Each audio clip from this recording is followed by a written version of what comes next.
WWE Summerslam is a 2-night show this year, and I think they will have some big moments. So today, I have a list for you of things that WWE could do and also things that they won't do at SummerSlam. Just some wild theories here. So let's kick it off with a big one. Cody Rhodes and John Cena double turn. Presumably, the main event of SummerSlam Night 2 is a one-on-one match between John Cena and Cody Rhodes, rematch of WrestleMania 41, and we are going to maybe get Cody Rhodes grabbing that undisputed championship from John Cena, thus moving John Cena on to maybe become more of the good guy, because we saw some reluctancy, some hesitation at Night of Champions with him, CM Punk, not hitting Punk with the title belt, sliding in at the end and pinning Punk to retain. Not the most heelish things like we saw at the very beginning of his heel run. The match against Cody needs to deliver, needs to do something big in my opinion. It can't just be a rematch, a standard rematch of 41 and redoing that whole thing, and don't bring out Travis Scott and tell me that that's a good idea. So one of the wild things they could do, and I don't see them doing this, is a double turn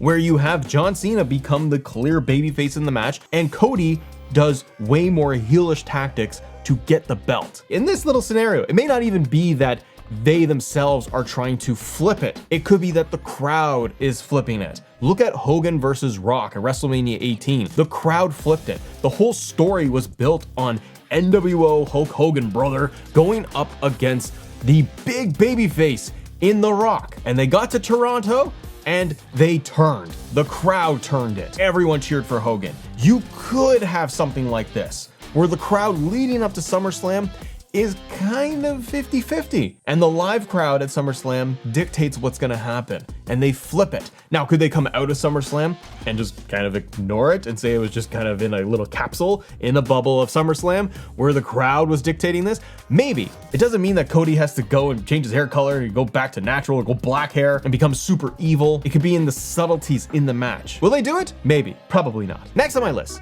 they could or could not do this. Cody winning the title. I think a lot of us assume that that is what is going to go down. Cody gets belt, moves on. But if he wins the belt, who does Cody fight after SummerSlam? Randy? Could be a lot of fun if they give it a lot of time and build a big story behind it. But one of the big shocking surprises we could get is that Cody doesn't win.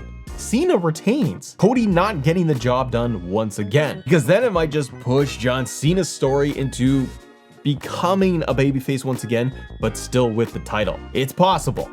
50-50 on this thing. Another big surprise, I feel is likely, because I believe he was on the poster, is Roman Reigns returns at SummerSlam. What would Roman do? Much like he did last year, he showed up during the Cody solo match. There was spikes and all this stuff happening, and then Roman's music hits. He comes out to get the comeuppance on Solo Sikoa. I feel like they could do something similar where there could be a match between CM Punk and Seth Rollins, and Roman Reigns music hits and he gets his revenge on Seth Rollins. Feel like that's the safest way to bring Roman back, to kickstart that program. What that might look like, don't know. A future tag team match of Punk and Roman, much like they did with Cody and Roman at Bad Blood. You can follow a similar pattern. But I think one of the shockers and surprises is the Tribal Chief comes back. Another one on my list. Okay, this is a surprise, a shocker, and WWE won't do this. Multi-man world title match, CM Punk wins the belt. Do I think that's happening? No, because I think they just do a clean cut CM Punk Seth Rollins match. But you have Gunther, and I assume Gunther's going to be Goldberg, but there's a very small part of me inside my belly that feels like Goldberg could win that match. And maybe there's a Seth cash in, I don't know. But if Gunther retains, I don't see a clear opponent for Gunther at SummerSlam, do you? But we've had the interactions and the altercations, right? We saw on Monday Night Raw. You had Gunther in the ring, Seth Rollins, the two of them going face to face. Seth now is back focusing on the world title. Punk gets involved in the ring. He shoves Gunther to the ground. Tension. Now they've got something. You could add in a Sammy, a Jey Uso, somebody else in there, make it a multi-man match for the World Heavyweight Championship, and CM Punk picks up the world title, screwing Seth Rollins once again, who feels like he needs it, so he keeps his focus on CM Punk, who now has the belt and he can cash in on him. Will they do it? No.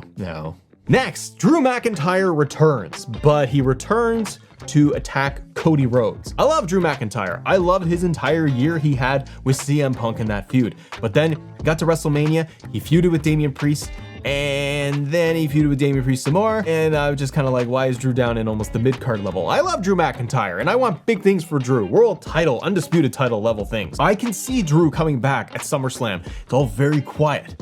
I think Roman is the obvious one, but Roman could be like your night 1 surprise. Drew McIntyre could be a night 2 surprise if you want to have fun. You spice things up with Cody maybe winning the belt against John Cena, boom, Claymore, and you now have Cody versus Drew set up for Clash in Paris. Elevating Drew McIntyre once again and having a pretty interesting feud, I would think, between Cody and Drew. Likelihood? You tell me, comment below. And if you can, hit that subscribe button that's right there below me, because we're trying to get to 50,000 subs by SummerSlam. Lofty goal, but I appreciate your support. Tomatanga returns at SummerSlam. He helps out Solo Sikoa, and WWE does it in the most original fashion possible. I am completely sarcastic with this because he shows up in a black hoodie out of the crowd. He pulls the referee out, or he pulls Jacob Fatu out of the ring and reveals himself just with the hood and takes that down. And then everyone goes, "It's Tomatanga!" Or if you're Michael Cole, he tries to spit out the name as best he can, like he did with Talatunga. But I think Tomatanga, if he doesn't show up on like SmackDown or anything before SummerSlam, I think that if you're going to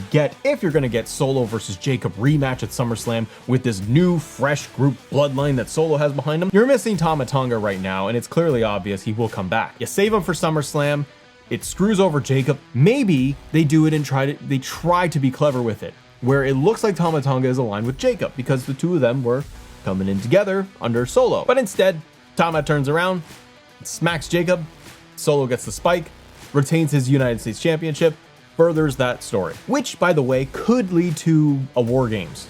I don't know if it's strong enough for a War Games, but you could have Solo's group on one side of the cage, and on the other side, you get Jacob, Jimmy, Jay, you throw in, I don't know, a Sami Zayn or somebody else to help him out. All right, women's side of things, Naomi. She attempted to cash in on SmackDown in the last woman standing match, and the title match that we should see at SummerSlam is going to be Tiffany Stratton versus Jade, your new Queen of the Ring. I believe that this is where you're gonna get a cash-in surprise. It feels too obvious that they would do it this way, and that's okay. The obvious picks are sometimes exciting too. One of my big surprises for SummerSlam I think we could get is Jade and Tiffany are having that one-on-one match, and as the match goes on, they're beaten up, they're tired, and eventually Naomi's music hits, she slides in, it becomes a triple threat match. Remember, you're having this Tiffany Jade match, two baby faces, so the crowd is potentially going to be split on who they like. Now, people do like Naomi because her character I think is really good, but WWE really want to keep Tiffany and Jade strong. I think particularly Jade Cargill right now, as she just won Queen of the Ring. So what do? Well, one thing you can do is you make it that triple threat, the match continues, and Naomi pins Tiffany, not Jade. Naomi becomes WWE Women's Champion, pins Tiffany, who's the clear-cut babyface in all of this, and Tiffany can survive from that loss and getting pinned, Jade being tossed out of the ring during all of this, and now that Naomi's champion, you are setting up Naomi Jade once again, but this time with the title. And you can reincorporate Bianca into all of this, and I think then at Survivor Series, get the triple threat of champion Naomi versus Jade versus Bianca. Pinning Tiffany keeps Jade protected. Jade then has a ton of ammunition to say, "You screwed me. I was gonna win the belt." Gets more heat on Naomi. But the other option I thought of that you could do, and it involves Bianca. You got the Jade Tiffany match happening. Naomi comes in to try and cash in at the very end, but Bianca makes her return at SummerSlam and stops Naomi from cashing in. Jade then wins the belt clean against Tiffany. Bianca's the one who evened the odds. You can have Jade and Naomi and Bianca triple threat at Survivor Series. And in between there, you could still have Naomi cash in now on Jade. But you're gonna wanna get Bianca back on TV, and I really like the dynamic of Bianca and Naomi and that program. All right, I got a lofty one here for you. It'd be a lot of fun. Maybe they would set this up before SummerSlam as a title program. So we go back and talk about how Gunther doesn't really feel like coming out of Goldberg, he's gonna have a real contender to go up against. I can see Gunther coming out of Saturday Night's Main Event, showing up on Raw and saying, "I have beaten everybody, you got nobody else, I retired Bill Goldberg, who's left?" And then you have a return of Ilya. Ilya Dragunov makes a return on Raw, challenges Gunther for the world title at SummerSlam, and the two of them go and put on a 5, 6, whatever your metric is, star banger at SummerSlam. It would propel Ilya immediately to the world title scene, freshen things up, and that way it's not the same cast of characters you would see in that title program. As Cody would say, like, he's beaten all the characters. No idea what Ilya's timeline is. Maybe he's ready to go, maybe he's not. Get him in the world title scene. Gunther can still retain at SummerSlam against Ilya, but now you have hopefully cemented somebody fresh into the world title scene on Raw. And my last one. This is the super wild theory. Won't happen, but I have seen comments in here of people bringing this up as a potential, and it would shake up everything for the title scene. It's all to do with the Seth Rollins cash in. So here we go.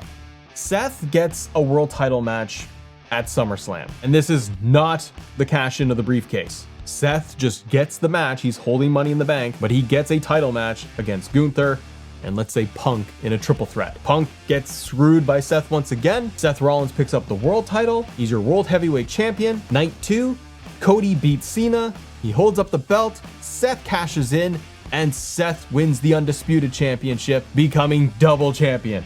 It's absolutely ridiculous, and they won't do it. They want separate belts. That's why they introduced them. I get it. It's just a theory that people have brought out. The next step to all of this, to me, would be the Roman Reigns return. Seth is your undisputed champion like Roman was. He's got both titles. He wanted absolute power. That is Seth's whole thing, and he has teased wanting the world title, and he's teased wanting the undisputed title. Seth gets both belts. His next big challenge, Roman Reigns to WrestleMania, and that's the program. Would that happen? No, it's ridiculous, but I like talking about it. But if you guys want to talk some early predictions for SummerSlam, click this video right here, subscribe to the channel if you can, and have a great day. See ya.